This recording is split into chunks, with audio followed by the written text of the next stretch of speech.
We are inside 3 weeks away from Big Ten Media Days. Oh, gosh. 3 weeks, and it's a Three Things Thursday. You got me. I really thought you were messing up on it and we were going to have to restart this show, but I see what you've done it now, again. and I hate you for it. Again. Welcome to the Austin and Birm Show. I am Austin Ward. He is Jeremy Birmingham, and it is, in fact, a Thursday, one day before the 4th of July. Hope you all have a fantastic holiday weekend. And as we get rolling towards that and towards the trip to Las Vegas later this month, where Jeremiah Smith will be, he is already making news. If you have not seen it already, we're going to dive in to his quotes to The Athletic, a story by Manny Navarro there. There is a lot to unpack. In fact, there's 3 different angles that we might be able to take on that. But it is coincidence, Berm, that we were just talking about Jeremiah Smith being chosen to go represent Ohio State and that he may well be the truth teller or a truth teller for the Buckeyes this year. And lo and behold, he did exactly that. Yeah. The way you view that, I guess, might be different depending on which side of the Ohio State football program you're on. If you're on our side, the outside looking in, you go, oh, neat. This is good news. We've got something to discuss. If you're on the other side, if you are perhaps a football coach at Ohio State who is saying, hey, buddy, let's not. It's mid-July. Don't talk trash. Right, maybe. But this is the thing about Jeremiah Smith, and we'll dive into the particulars of the quote. But before we do, let's understand something. Jeremiah Smith is not cocky. Jeremiah Smith is not trash talking. Jeremiah Smith, when there is a national media member who comments in the middle of the spring that says some Notre Dame freshman locked up Jeremiah Smith, and Jeremiah Smith responds on Twitter and says, LOL, okay. It's not him being cocky. He's just saying you don't understand who you're talking about or what. This is not Jeremiah being arrogant. This is not a guy who is like a diva / douchebag wide receiver. He's just saying, okay, you honestly don't know what you actually saw because nobody clamped Jeremiah Smith. Ohio State went away from Jeremiah Smith or Ohio State used him in a different role or no one person. Right. No, the fact that he had an injured hip that almost, was a real problem for him in the playoff run. Despite the fact that he was still basically unguardable when somebody tried to guard him one-on-one. This is who he is. It's not cocky. It's not arrogance. It's not JJ being a diva. It's just a guy who's not actually a human. And so when people, if a normal human being would say the things that Jeremiah said in this Athletic article to Manny Navarro, I think you'd be like, well, he's just being an arrogant you know what, but that is just not the case with JJ. It's just not who he is. He's not affected by things that normal humans are affected by. Well, I think even in this story, this isn't even one of the quotes that we're going to talk about, but Jeremiah Smith was talking about how he hadn't really accomplished anything yet, or if he thought that anyone thought he was going to get complacent based off year one, that there was still a lot more work for him to do. There was way more humble in this story than anything else, if we're going to be totally honest about it. And even when it comes to what he said about losing to Michigan, that's not arrogance that he wants to go win the next 2 years and he can't stomach it. That is, he didn't take anything away from Michigan. They lost the game. And he said, well, that helped propel them forward. Now he wants to get that bad taste out of his mouth, but he didn't say, well, that was a fluke and that will never happen again. He didn't. Or we were better than them or whatever. He didn't say that. He did not say that. And he's not taking the same approach. He's saying he can't take it and he is guaranteeing wins coming forward. That's not like Ryan Williams saying that he's going to go take a sledgehammer to kill an ant after losing to Vanderbilt last year. Yeah. Hey, they're not an ant. They beat you. So show some proper respect to that. I think it's crazy that an Alabama player would have to show that to Vanderbilt, but they lost. Jeremiah Smith, I think, did that in this quote, which he says, if you were just listening on the audio platforms, the full quote about Michigan was, I'm not a sore loser, but I hate losing. And losing to that team up north was pretty crazy. In the end, I think it really helped us play the way we did in the playoffs. But I didn't want to go to Ohio State and lose to that team up north. I just hate them. Just something about them. For the next 2 years, I promise you, I will not lose to them. I can't lose to them in the next 2 years. The last two sentences we will get to. But the rest of it, I don't. Is it a June, July, midsummer? Is it a guarantee of victory? I guess it can be. Is it going to find its way onto the bulletin boards in Ann Arbor? Yeah, of course it will be. But I don't have any problem with the rest. And I will also never tell an Ohio State player not to speak their mind when it comes to the rivalry or anything else. Yeah, and he did immediately self-censor, self-edit by saying, I can't lose to them in the next 2 years, which is decidedly different than saying, I promise I won't lose to them in the next 2 years. But I think it's also worth noting that an ant can lift 10 to 50 times its body weight. Okay? Oh. So Ryan Williams needs to be pretty careful about what he's saying. I hope it's a 100-pound sledgehammer then. About those Commodore ants. But the fact is, when Jeremiah Smith is talking, and this is what we said, if you give him a microphone, if you ask him a question, JJ's going to answer it. And the answer, we don't get the luxury of knowing exactly the context of the question or the verbiage of the question, but it's, hey, that was pretty crazy, huh? Like, yeah, it was crazy. Ohio State lost to Michigan when they were unranked in the biggest, upset in the history of this rivalry. Like, it's a big deal. That was crazy. It's not disrespecting Michigan to say that. Like, that is the fact. Now, the disrespect that comes from the other side is certainly probably something that keeps Jeremiah and the Buckeyes up at night. But to say that he hates them, like this, he gets it. This is why people love Jeremiah Smith.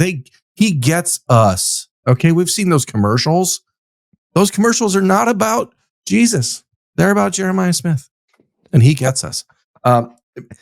Be careful now. Be careful. There's nothing about this rivalry that any Ohio State football player should look at and you're like, oh, that's acceptable. That's cool. That's the way. That's like, he didn't come to Ohio State to lose to Michigan. All these things he's saying are true. But the game has to be played. And Jeremiah Smith is not a player playing the game by himself. So he's going to do everything he can do to make sure that he's better than he was a year ago so that he doesn't lose to Michigan. And that's really the takeaway for me. Like, the parts of this story on The Athletic where he's talking about how he's now 225 pounds and he has the second lowest body fat on the team and he's running 22 miles an hour. These are the things that he's doing. See, this is what I like about Jeremiah. Like, he doesn't want to talk.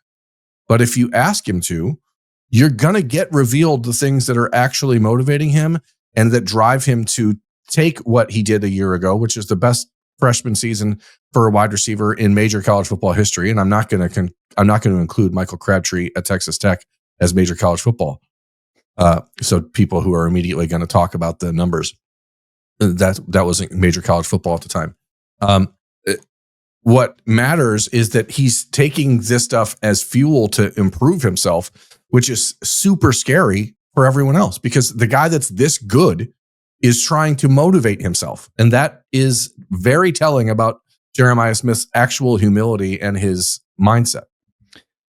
And I do think it's interesting and illuminating when we've talked about how this team has successfully, in my opinion, thus far, fought off complacency coming off the national championship and the meeting the day of the celebration in the Horseshoe and the leadership group, taking the next step down and getting new seats in the meeting room at the Woody.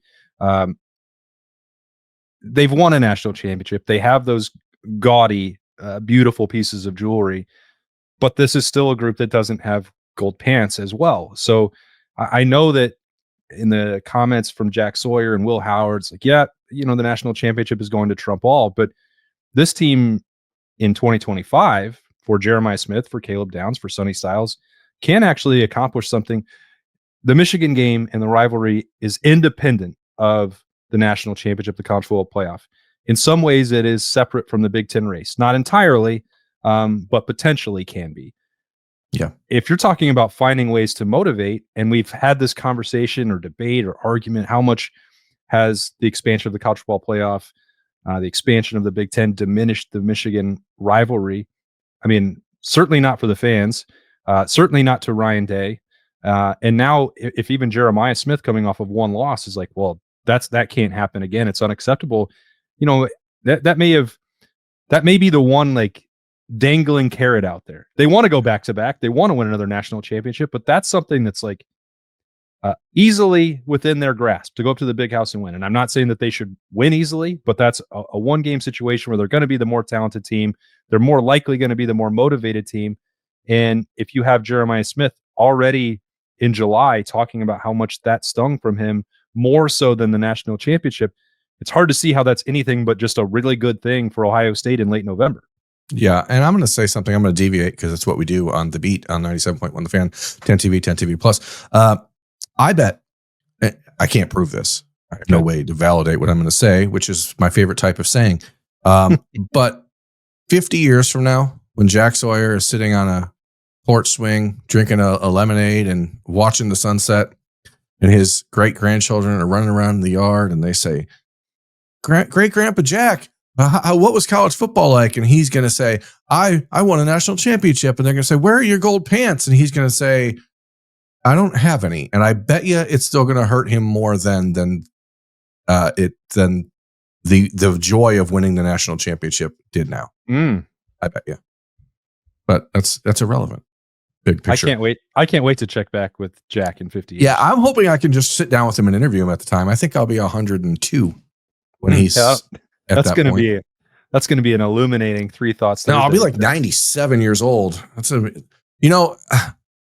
Jack, if you're listening, you were the first ever episode of Bermanology. And when I'm 97, you're my last. I wanted you to be the last. So let's what a goal. What a life goal. No, I mean, look, you're probably right. Although, imagine what he would say if he didn't have the national championship. Yeah, I mean, he wouldn't be asked anything. He'd say nothing because nobody would talk to him ever again. But the point is, for Jeremiah Smith and these Buckeyes, like, I don't know what this season portends for Ohio State. I have said over and over, like, I don't think it's realistic for Buckeyes fans to head into this year expecting a true repeat opportunity. I think that there's holes in this roster, and the way that it takes a whole lot of things to go absolutely right to win a national championship. So if that's the expectation heading into this year, then you're setting yourself up for disappointment. Beating Michigan, however, has to happen. Like, there is no way that you can enter the season saying, well, if we don't beat Michigan, it's going to be fine. Like, if you don't win the national championship this year, that's okay. Not beating Michigan this year is not okay. And that is going to be the case every year, but it feels all the more so this year, knowing that Michigan has been running their mouths basically nonstop. And when Jeremiah, to me, it really speaks to the difference in the way that these programs are viewed nationally. And yes, Ohio State won the national championship, but Jeremiah Smith is the one that people are talking to, the one people are talking about. The Michigan side of things is just always clapping back. They're the ones who are just sniping. They're little pitbull, they're little chihuahuas, and that's what they are. But they're also the Chihuahuas that have won 4 games in a row against Ohio State. So at this point, Ohio State needs to not worry about talking about Michigan and preparing for Michigan, which is ultimately the point of what I think the biggest thing for me that I'm taking away is that JJ is working to beat Michigan. He's not just talking about how he can't lose to them again. Yeah, and I think it's accountability. There's no part of this. Sorry, go ahead. I want to before we go to the next thing that he's talking about. I do want to mention one other thing, but I want you to finish. I'm sorry, I interrupted. Yeah. I'm rude. No, it's fine. It's the accountability part. They could have, anybody could have, not Jeremiah specifically. Anyone that's asked about what happened on November 30th last year could be like, well, it was a close game, but missed 2 field goals. Quarterback might have been concussed. Like, you saw what happened to us after that, and we got fully healthy and we're at our peak in the playoff run. Like, no one has said that was a fluke. No one has tried to take anything away from Michigan winning the game. There are reasons that it happened that are beyond just like a good game plan for Michigan and an ineffective one for Ohio State. But there's no part of this quote from Jeremiah that's like, well, I think Will Howard was a little bit under the weather in the second half, and they couldn't get me the football the way that they wanted to. Or, if we just make the kicks, then no one will be talking about it. Like, none of that has happened. Nobody has made excuses for it. They're talking about how they can get it fixed in the next year. That part is important too, because if you start making excuses, then it comes off as the sore loser part. And I think that Jeremiah was trying to make that point from the start. They lost the game, and he doesn't want it to happen again. Here's what he's going to do to correct it. Yeah, it's beautiful when you think about it. it's three things Thursday, as you said at the jump, and so we've really got two things that we're focusing on here. One, what we have just been focusing on. Two, what we'll talk about in a moment. But what do you think about this quote from the article from The Athletic, Austin? I still have a lot of work to do. I've got 2-3 more years left of college. I don't know why he said that. It does play into the last part, which was, I can't lose to them in the next 2 years. Maybe I am just like, hey, he just signed a pretty big deal with Adidas on Wednesday, right? So yeah. This is not a kid who's ever going to be hurting for money in the rest of his life. So what motivates you? Yeah. What if he does lose to Michigan in the next 2 years? Does he Chris Olave it up and Terry McLaurin it up and come back I mean, I'm just saying, it's not like he's poor. It's not like he's going to be broke. I think that the Adidas deal, the quotes now, again, we're always reading too much into it, and we haven't got to talk to JJ in 2.5 months, so we're gonna grab onto this. But it's like, there was certainly part of me, and there may still be moving forward, that's like skeptical that NFL people and agents and general managers don't try to get him to Maurice Clarett this thing and test the draft eligibility rules. I thought that was almost a guarantee after this upcoming season. I still think it.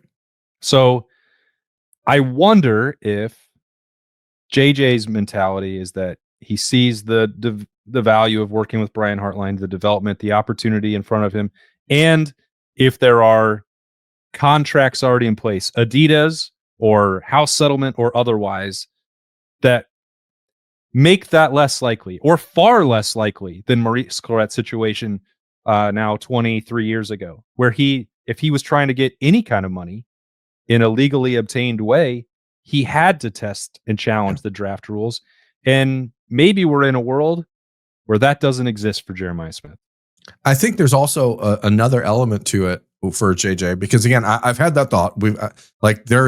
There are certainly going to be NFL people who encourage that to happen, much like there are college people who encourage high school players to reclassify. Like there's always going to be somebody who says, hey, I've got an opportunity here. I could really use a Jeremiah Smith on my team. The fact that his cousin is Geno Smith and he's seen a lot of things go on in the business of the NFL, I wonder if that is another thing that puts Jeremiah in a mindset that says, hey, I don't really need to. What's the rush? Yeah, there's no reason. Like college life is pretty good. Let's read the other parts of this story. He doesn't go out much, but when he does, he's driving in his Lamborghini. What does it say? His Mercedes AMG GLE. He has a private chef that feeds him every day. That not even talk about when he's at the Woody, but like in his apartment, like he's doing okay. You know what I mean? Yeah. And I wonder if having a family member who's an NFL quarterback and somebody who's seen the rigors and the ups and downs of NFL life is saying, hey, bud, like I would have loved to spend another year at West Virginia if I was making $5 million. Yeah. No, I think it was worth bringing up because we've mentioned and sprinkled in enough during the beat, like, I don't know. And it's not because there's any fear for Ohio State of losing him to Miami for the final year of college eligibility or whatever, the transfer portal. Like the threat is from the NFL level.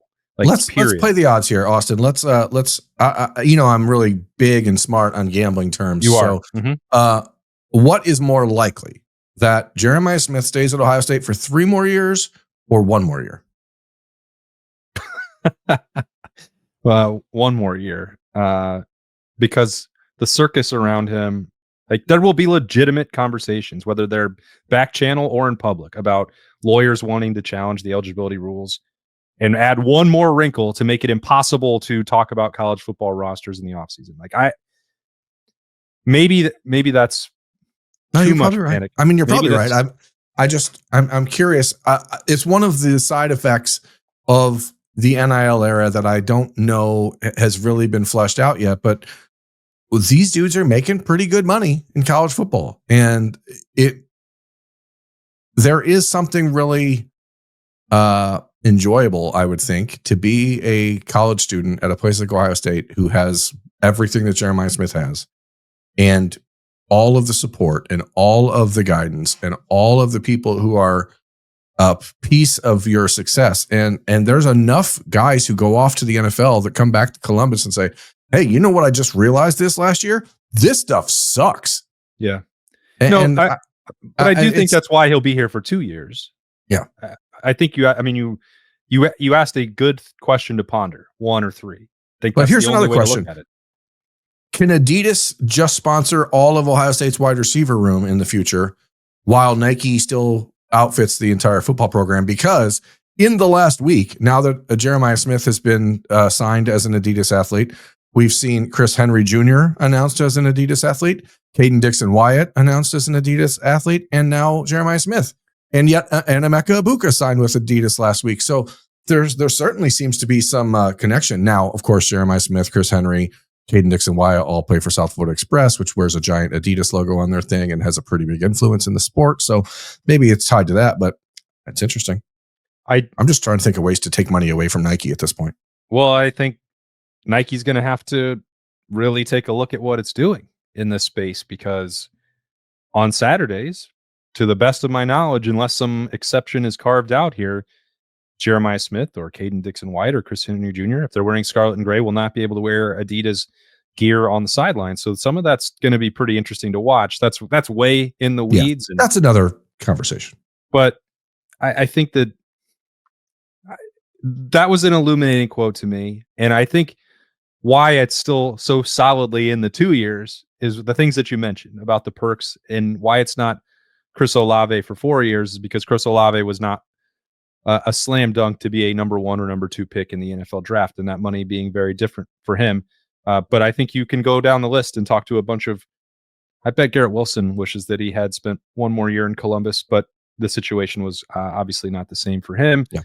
And he had a slightly different situation when it came to the quarterback, where JJ's currently is uncertain. I still strongly believe that there's going to be a quarterback competition on July 31st when camp starts. That doesn't mean that this quote is any less significant coming from the best player in America. This was JJ on Julian Sayin to Manny Navarro. Again, this is from the Athletic story.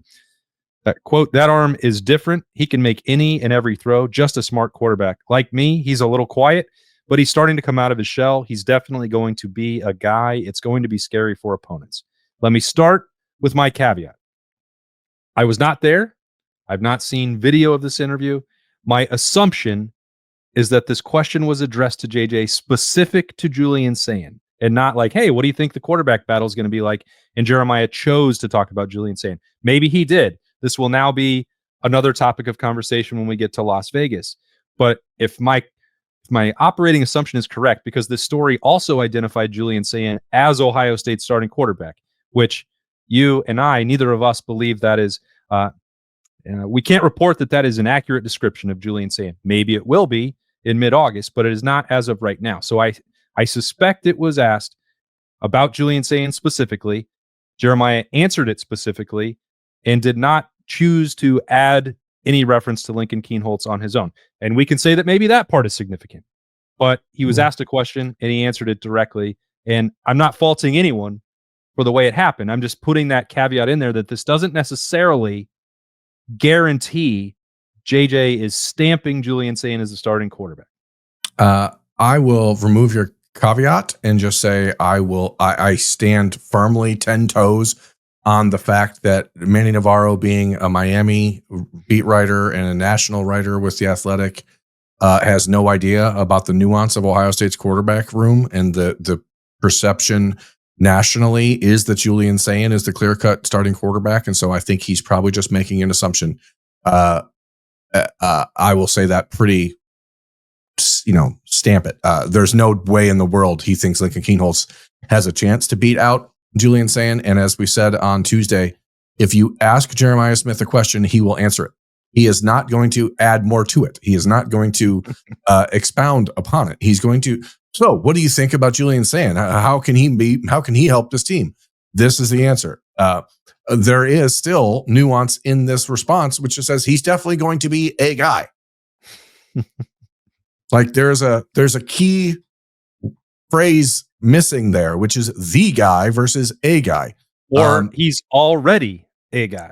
Right. Like I'm I think it's a worthwhile quote, but I think if you're asking a question based on a presupposition that you aren't really in tune with the reality of the situation, you're going to get an answer that is leaving out some key elements and some key context. So I'm not defaulting or blaming. I'm not faulting Manny Navarro, Manny Diaz, yeah. Manny. Either one. Yeah. Neither did anything wrong here. Yeah, I'm not faulting any of the Mannies for this. Manny Ramirez, great player. Yeah. One of the best hitters I've ever seen. But point is, Manny Ramirez shouldn't be asking about Ohio State's quarterback situation either, because he doesn't know. So Manny Ramirez actually watches the beat, so I think he probably would have put it in the right context. He cuts the tape. No, but it's relevant, of course. But nationally, and we'll go back to Monday's conversation about the video game. When NCAA college football is released next Thursday, 1 week from today, the ranking for Julian Sayin is going to be 5 or 6 points probably higher than Lincoln Kienholz. There's just an assumption that he's the quarterback. I don't personally live in a world of assumptions. Yeah. I mean, also, I think we said last August that Julian Sayin's arm is different. The release is different. The accuracy seems different. Like, that is what separates him from Lincoln Kienholz. And we've said many times the ceiling for Julian Sayin as a passer almost certainly higher than what Lincoln Kienholz provides. What Lincoln Kienholz would offer Ohio State is a different level of athleticism and a dual threat opportunity. So, like, that hasn't been hashed out, and it will be at the end of July. We're in the first week of July. Tomorrow is the 4th of July. And happy birthday to America. Yeah, absolutely. Way to go. You made it another year. You look great, by the way. You're graying a little bit, sure, but who isn't these days? The important part of this quote to me is where Jeremiah Smith says he's a little quiet, but he's starting to come out of his shell, because that is what I've been saying. Like, that's the question mark about Julian Sayin. It's not about his physical talent. It's not about his ability to spin the football. Like, he can do that. Everyone knows. Can you be a Will Howard-esque leader of this football program? Because that is what's needed. Every other leader from this team, basically, with the exception of Caleb Downs and Sonny Styles and Carson Hinsman, which, again, maybe not exactly the best examples of three guys who are big, boisterous, stand in front of the media, take the shots type of leaders. That's what this team needs. So I appreciate Jeremiah Smith answering all these questions. But the real secret sauce here for me about the Sayin quote is Julian Sayin developing into that guy? And the last time we saw him, we were standing outside of the Woody Hayes Athletic Center a couple weeks ago doing an episode of The Beat, and you could see, like, got a little bit of a walk to him, a little strut, like he's looking people in the eye when they walk. You know, there's the little tells that you think, hey, something's happening here. But none of that stuff matters until August 15th. That's right. And that'll be here before you know it. So will Big Ten Media Days. We are inside 3 weeks from that. We should tell people about Friday. We're not going to be here on the Friday morning at 5 a.m., folks, just to be clear. There will not be a 4th of July version of The Beat. If there is news that requires any kind of analysis, snap judgment, stuff talking, we'll do that. But there will be no Beat. It will be a holiday morning for you to spend with your families and not with us. Unfortunately, we're going to miss you, but we're going to celebrate with our families the 4th of July weekend. We will, of course, be back on Monday. And if we happen to see you before then, even better. And it'll probably be good news for the Buckeyes. We'll see. Either way, have a great 4th. He's Birm. I'm Austin. This has been the Austin and Birm Show on a Thursday. We did 3 things. We'll talk to you later.